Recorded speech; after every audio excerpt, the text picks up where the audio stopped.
O nosso grupo vai falar sobre o capítulo Limites do Campo Religioso, e o nosso grupo é composto por Ana Clara Souza Araújo, Bárbara Guiar Carrato, Kathleen Luiza Nascimento, Letícia Valtudes Basílio, Maria Carolina Ribeiro e Vitória Maria do Vale. Bom, a primeira coisa que o livro expõe para a gente é uma análise do sociólogo Bell, que diz que a religião proporciona uma segurança a uma cultura, já que ela protege contra o demoníaco e promove uma continuidade com o passado. Dessa forma, ela protege o ser humano contra seus impulsos anárquicos e estabelece raízes com outras pessoas e com as suas tradições. Ele também vai enfatizar a questão da religião ter uma força coercitiva, e diz que a secularização realiza uma ruptura com o passado, com essa característica da religião. Segundo ele também, é da característica coercitiva da religião que se estabelecem as relações de poder, proporcionadas pelo corpo sacerdotal. E é por causa disso que a secularização moderna está ligada ao afrouxamento da moral religiosa, porque o clero busca monopolizar o discurso da virtude em nome de uma legitimidade da instituição religiosa. Já para o sociólogo Beckford, a religião está se tornando cada vez menos previsível, ainda que ela tenha força de mobilização social. E isso porque na modernidade ela está desraigada de seus antigos pontos de sustentação. E é por causa disso que no século XX o processo de secularização passou a ser um ponto importante de estudo para as ciências sociais, e a avaliação feita pelos autores anglo-saxões apontava para uma visão eurocêntrica do fenômeno religioso, já que a conduta dos homens responde cada vez menos às motivações religiosas. Já o sociólogo Berger diz que a secularização moderna tende a continuar e ela vai desencadear uma reação aos extremismos mais grotescos de autodestruição das tradições sobrenaturais.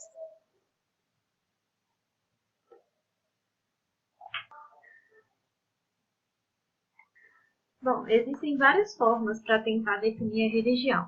Uma dessas formas é pela questão epidemiológica, ou seja, é uma definição baseada na história da palavra. Então, a religião ela é uma palavra latina que vem do substantivo religioso e que aparece em todas as línguas, sejam elas europeias, holandesas, polonesa, alemã, entre outras. Outra forma de definição é a substancial, a qual ocorre entre a religião e a filosofia. Essa definição tem a ver com a hipótese de que existe uma força maior, alguma coisa além do qual o ser humano depende.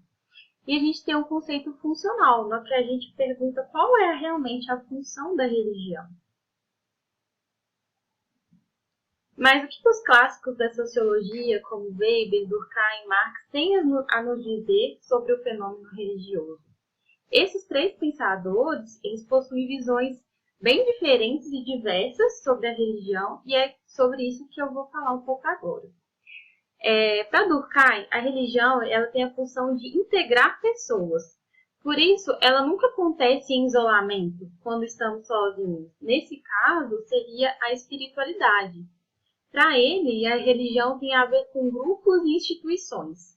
Então, Durkheim fala da seguinte maneira: a sociedade é como se fosse um organismo vivo, e como todo organismo, ele é constituído por suas partes, como os órgãos e os sistemas.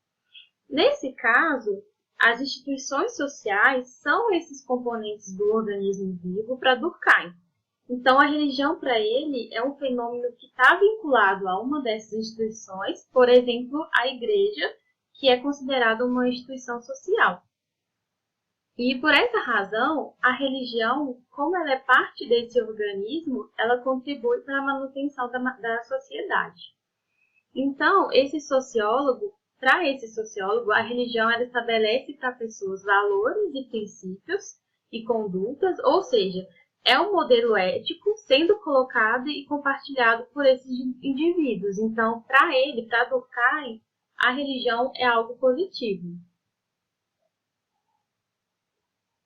Já o pensamento de Marx é bem diferente. Para ele, para entendermos o papel da religião, nós temos que entender alguns conceitos, como materialismo histórico, alienação, ideologia. Ou seja, para Marx, a religião ela é um instrumento de dominação de classes, simplificada pela burguesia e pelo proletariado. Marx ele define a religião com uma frase, que é a seguinte: a religião é o ópio do povo. E eu pesquisei o que seria o ópio. O ópio ele é uma droga E como toda droga, ela produz uma falsa consciência. E essa falsa consciência coloca a pessoa em uma situação de ausência da realidade. E essa ausência de realidade, para esse sociólogo, é a alienação. Então, estar alienado é estar fora do real por qualquer razão que seja. Então, para Marx, a religião vai conduzir o indivíduo para fora da realidade. E então, para Marx, a religião tem um aspecto muito negativo. Já para Weber, nós temos historicamente três formas de pensamento: o pensamento mágico, o pensamento religioso e o pensamento científico. Para esse sociólogo, a racionalidade rompe com o pensamento religioso e busca soluções e respostas para os nossos questionamentos. Por isso a importância da ciência, do cálculo e da experimentação. Então, para Weber, se você quer compreender alguma coisa e os fenômenos que nos cercam, então a gente deve esquecer a religião e se apegar à ciência. Para ele, a ciência é que vai nos dar a resposta.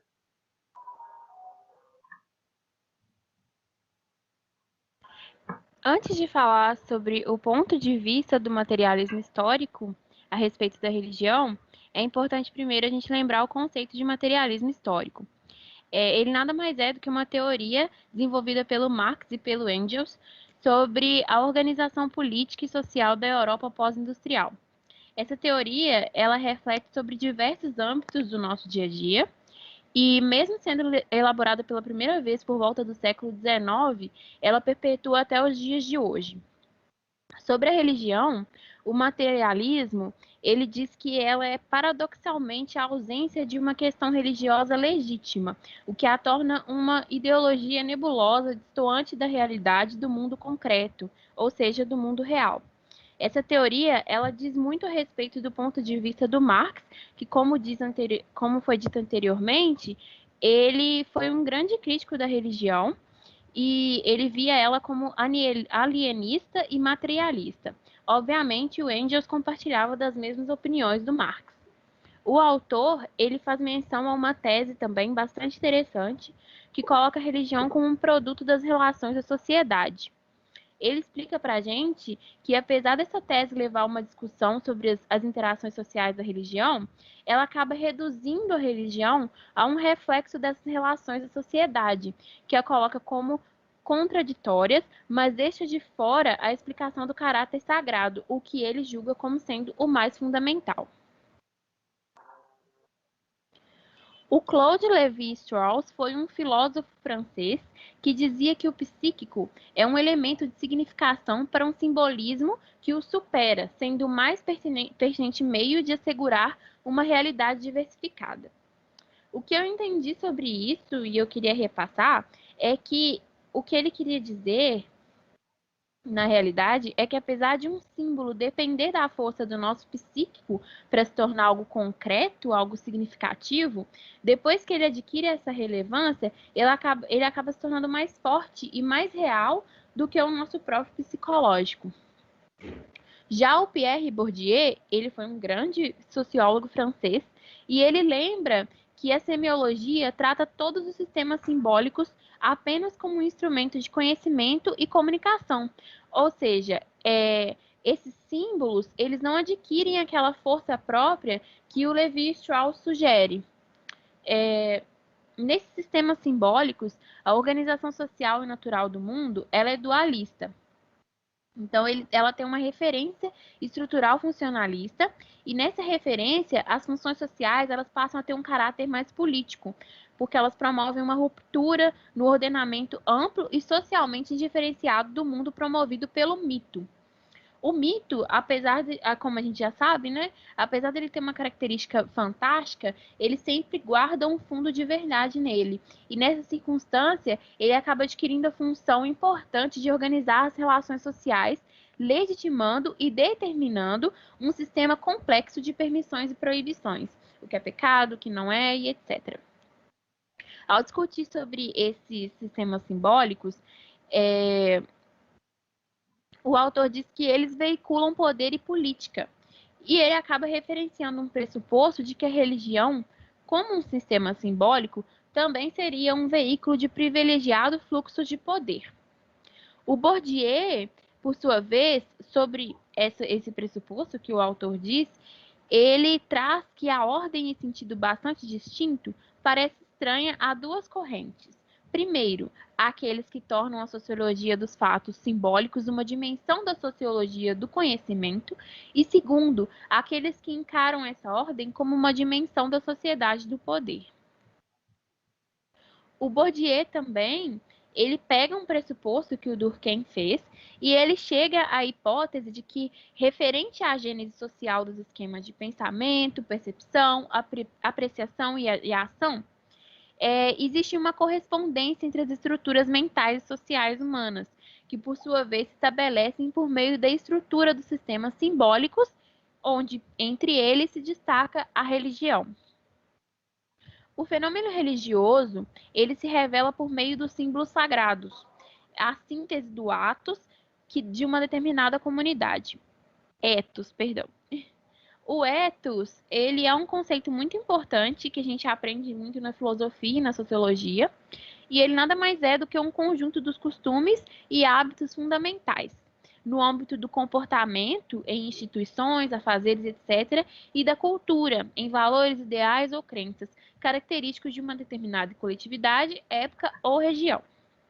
A partir desse fenômeno religioso, as nossas disposições morais, éticas e até as mudanças que ocorrem na nossa existência, elas fazem parte de uma visão de mundo pluralizada pela religião.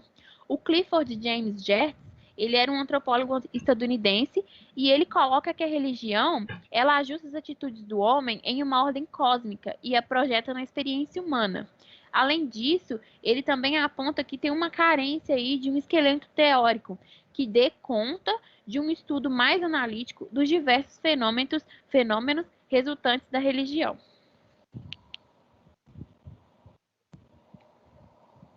Aqui a gente tem a visão da religião como construtora do mundo. O Gertz, ele enxerga a religião como um sistema de símbolos que incentiva e motiva o homem. E aí a gente tem como exemplo a lei do retorno, onde se você fizer algo bom ou produtivo, receberá em dobro, ou também a espera de uma recompensa na pós-morte por seus atos em vida. Ela também se torna responsável por definir alguns comportamentos na sociedade. O Bourdieu, ele acrescenta que a racionalização implica diretamente ao desenvolvimento das cidades, como na formação de estruturas mais complexas para os cultos religiosos, e também tem uma grande influência no avanço nas artes. As crenças, elas também contribuem para a moralização, definindo o certo e o errado, bem e mal, e como devemos agir ou não em sociedade, o que influencia no nosso modo de agir. E também influencia nas leis de cada grupo social, como a pena de morte, se é uma punição válida ou em algumas tribos indígenas que ainda hoje matam algumas pessoas deficientes por considerarem amaldiçoadas.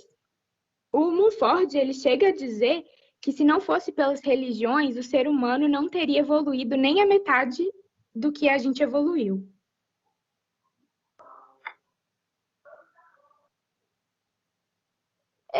Ele também acrescenta que na antiguidade os deuses eram imprevisíveis e arbitrários, né, que possuíam uma relação de troca com os humanos. A gente dava algo para agradar e eles recompensavam com terras férteis, saúde e outras coisas.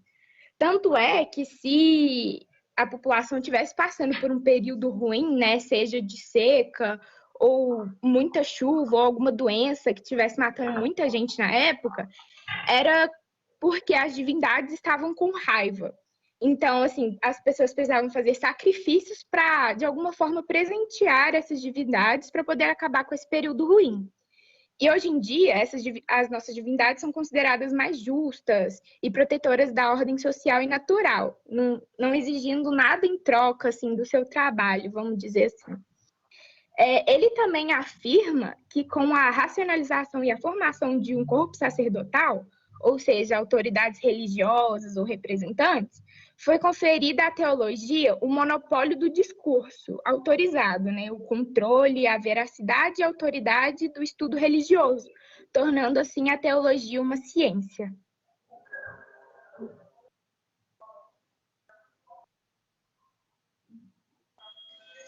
Eu vou falar um pouquinho sobre o capital simbólico e o capital religioso.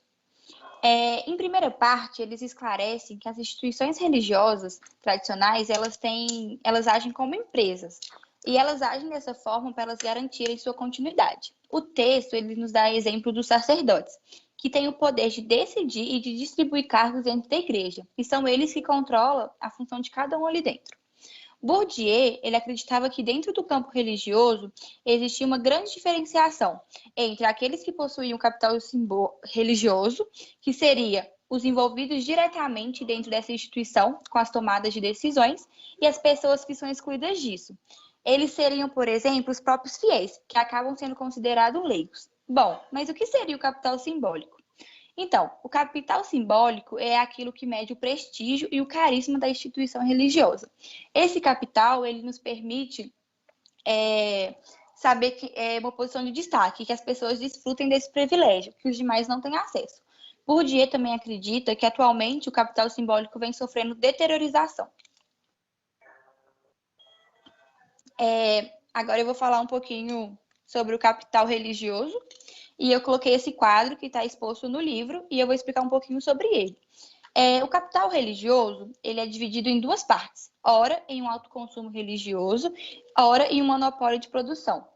O quadro, ele explica mais especificamente como esse capital funciona e as características e competências de cada parte. Por exemplo, dentro do sistema simbólico tem a questão das ideologias religiosas, como a teologia. Sua característica principal é ter que conciliar o aspecto religioso, ou seja, as funções internas à instituição com o mundo externo, conciliando com o Estado, as leis e os conflitos existentes na sociedade. Bourdieu também explica como funciona a gestão do sagrado, que tende a fazer uma oposição entre os sacerdotes, que se consideram autoridades lá dentro e detentores de todos os saberes, e eles se acham no direito de julgar os fiéis. Esses fiéis fariam parte do profano, justamente por não terem ou por serem julgados como se não tivessem nenhum conhecimento, ou seja, são julgados como leigos.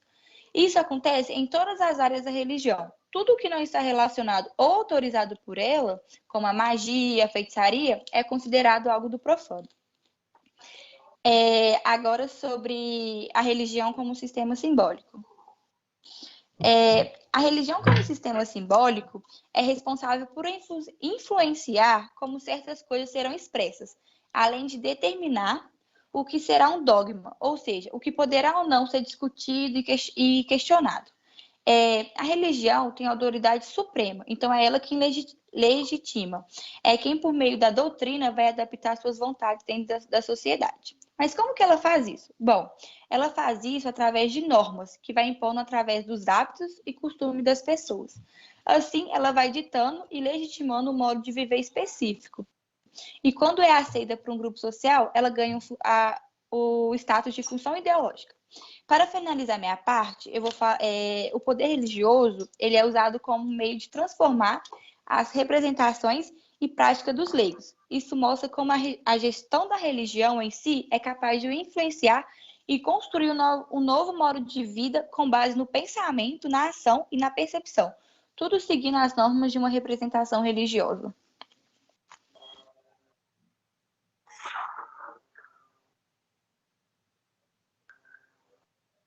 Então, gente, vou falar um pouquinho sobre campo religioso e hábitos. A classificação objetiva da vida religiosa está ligada à sua condição cultural, e sua posição na estrutura religiosa. A princípio, para que vocês entendam o contexto, irei trazer para vocês de maneira bem simples a definição de hábitos.